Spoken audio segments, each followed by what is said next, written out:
Hey, how's it? I'm Dan, and this is Breathing Underwater's Musicast.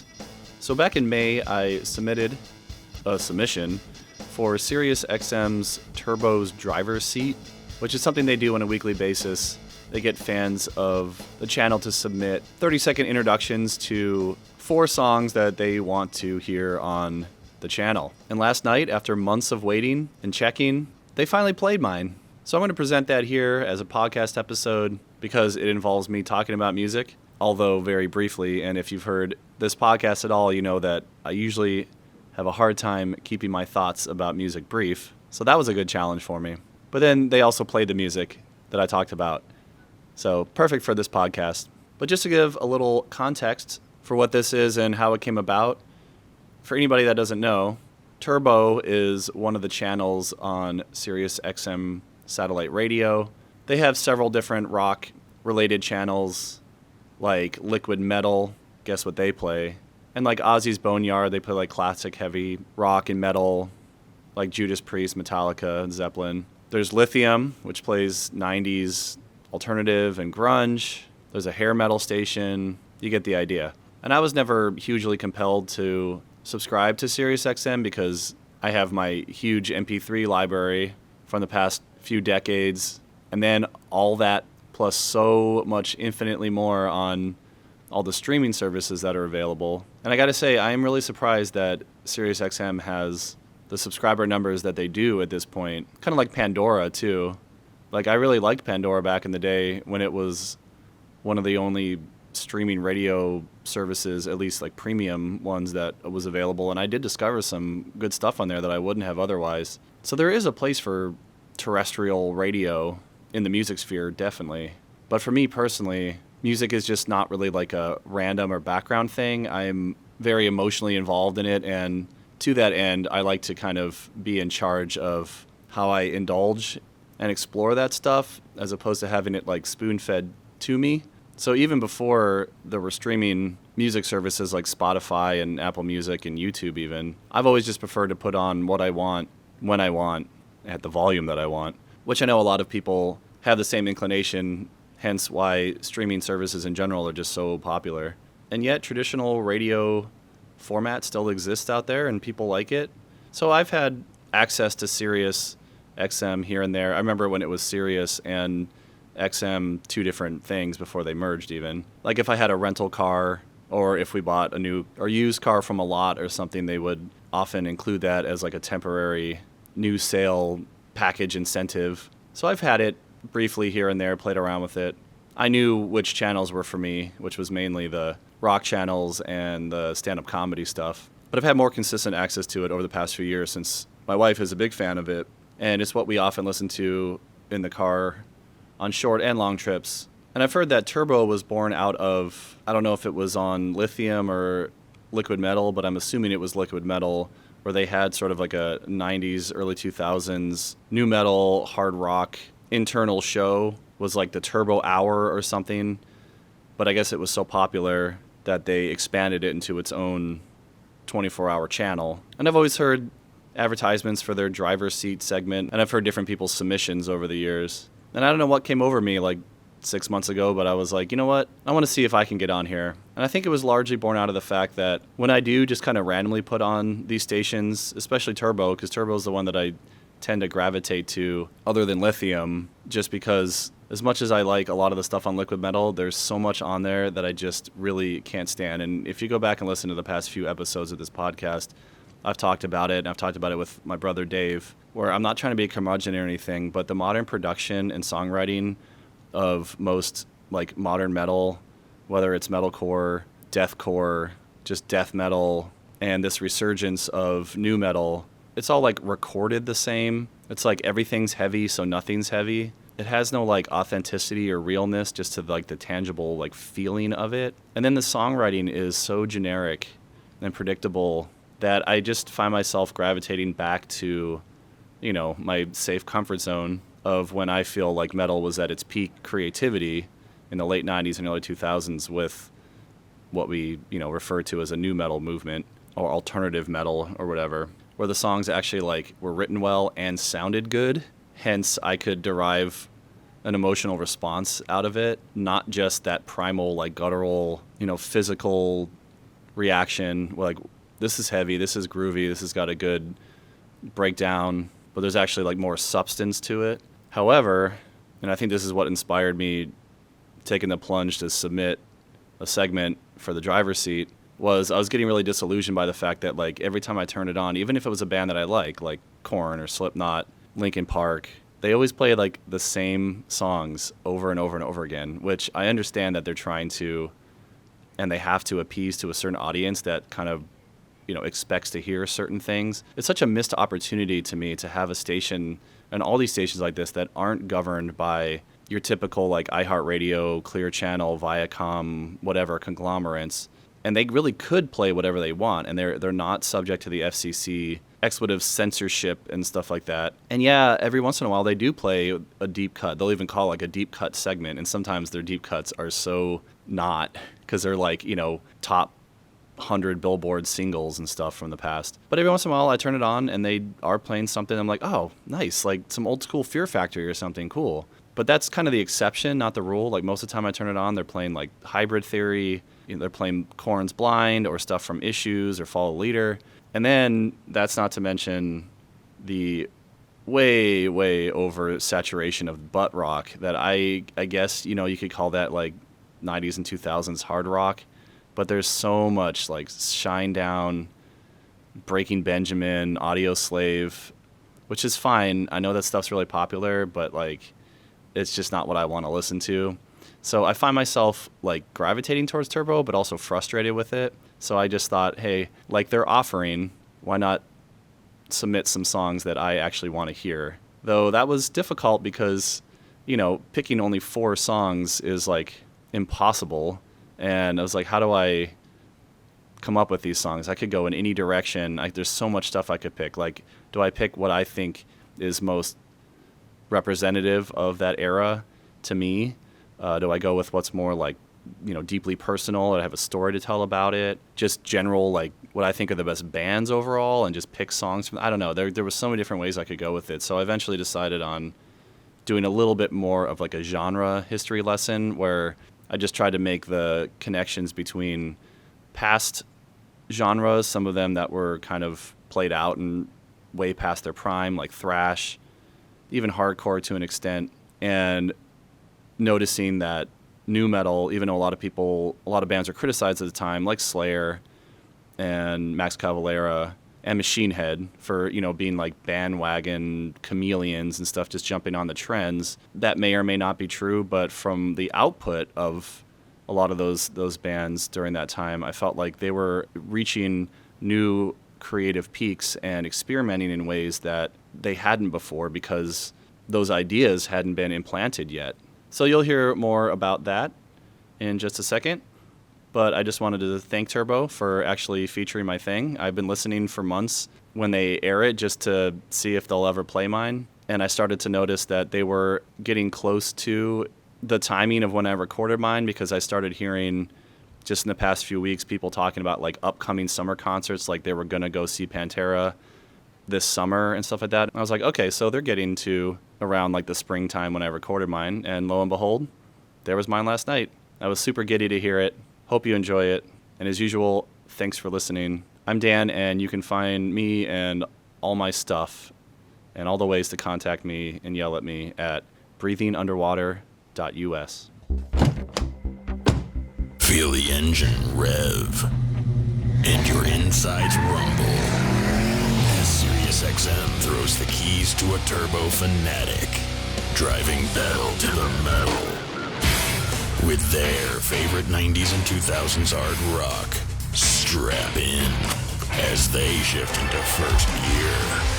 You're riding shotgun in Turbo's driver's seat. Hey, how's it? I'm Dan from Richmond, Virginia. So put on your seatbelt because I am peeling out in the driver's seat here on SiriusXM Turbo. Let's go for a deep cut ride down the 90s and 2000 streets of why Turbo's music was and still is so important to me. The biggest reason is the unhindered and fearless creativity of genre experimentation. A perfect example was how some bands combined the angst and introspection of grunge with the heaviness and groove of hardcore, like Vision of Disorder, Throwdown, and and Poison the Well, who made a masterpiece with their album You Come Before You in 2003. From that album, here's Zombies Are Good for Your Health.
Second gear. One lucky fanatic is behind the wheel, playing the 90s and 2000s art rock songs they want to hear. SiriusXM Turbo's Driver's Seat.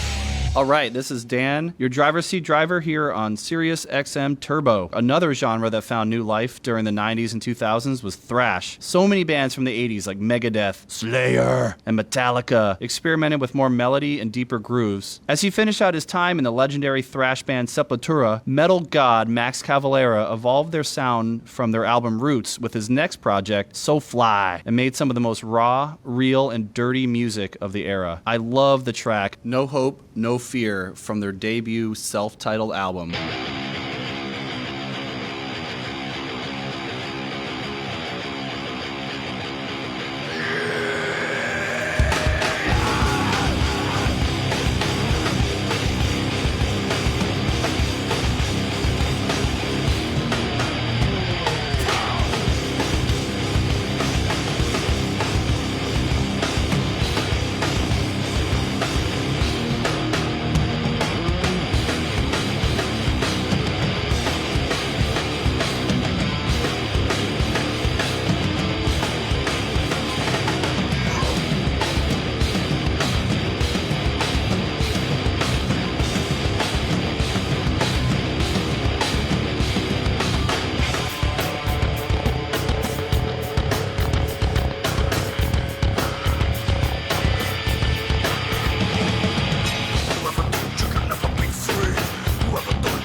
2000s hard rock, thundering across North America.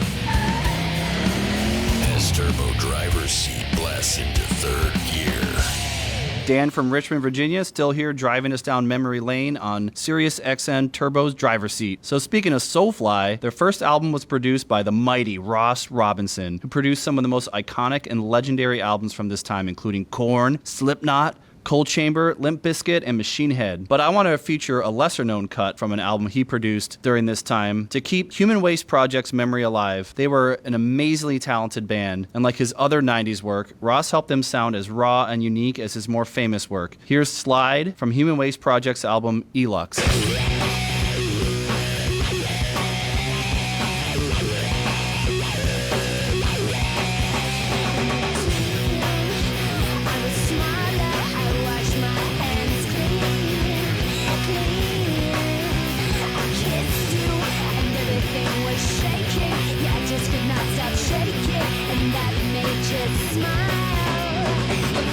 Just wake up and watch myself clean up. Alright.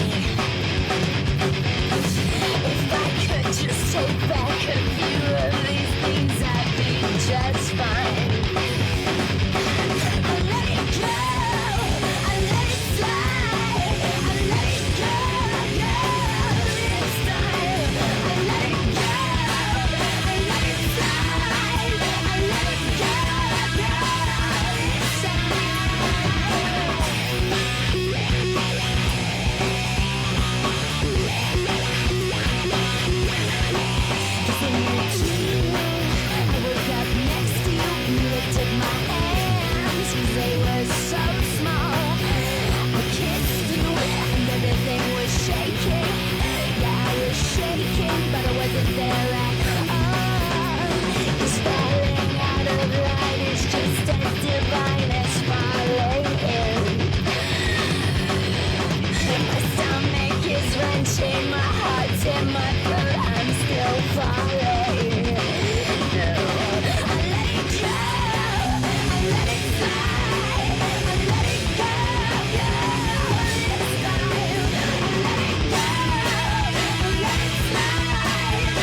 Fans of 90s and 2000s hard rock, approaching max speed, shifting into fourth gear, SiriusXM Turbo's Driver's Seat. We're coming up on the end of our ride on SiriusXM Turbo's Driver's Seat. Our last stop is remembering how great 90s soundtracks were. Not only did soundtracks like The Crow, Heavy Metal 2000, Dracula 2000, Bride of Chucky, Spawn, Godzilla, and Mortal Kombat bring together the most incredible artists of the time, but they would actually consist of original or B-side music from those bands. The most impactful one for me, though, was the Crow City of Angels soundtrack, where I first heard Deftones. I'm Dan, and here's Deftones with Teething.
find me. I'm coming home.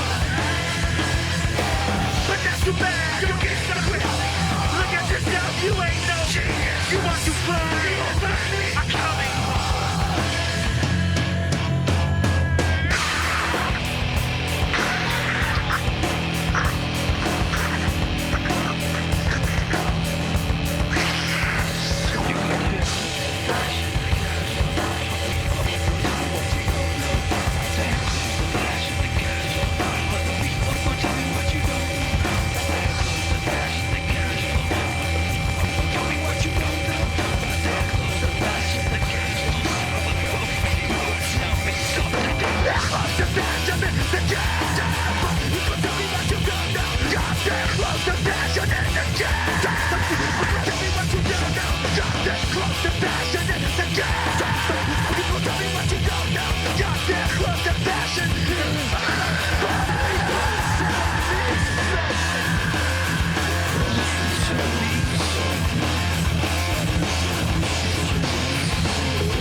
Was a crash course in 90s and 2000s hard rock. Handpicked by Turbo Nation. Email turbo@SiriusXM.com to find out how you can jump into the driver's seat. Listen anytime in the SiriusXM app. Included with all trials and popular plans. Search Driver's Seat.